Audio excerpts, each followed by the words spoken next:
ฮัลโหลฮัลโหลฮัลโหลฮัลโหลฮัลโหล1 2 3เทส1 2 3พี่น้องเอ้ยมาฟังเพลงนี้เด้อ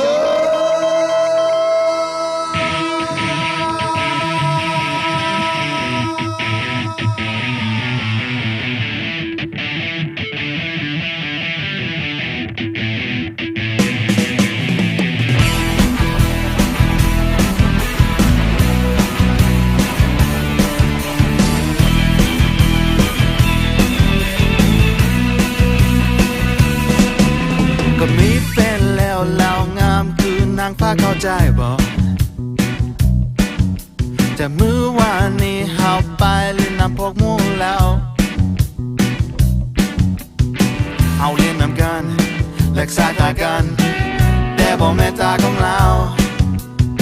ค่อยตกลงหักกับหมู่ของแฟนคอยเองอายจะเฮ็ดแนวใดน้อ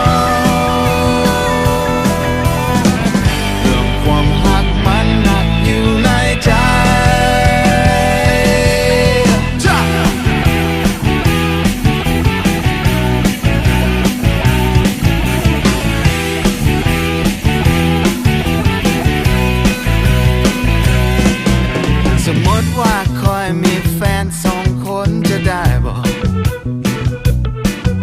ใจมันสิขาดเพราะมันเป็นไปบ่ได้อันจรรยาบรรณของความหักเป็นเรื่องยากอีหลี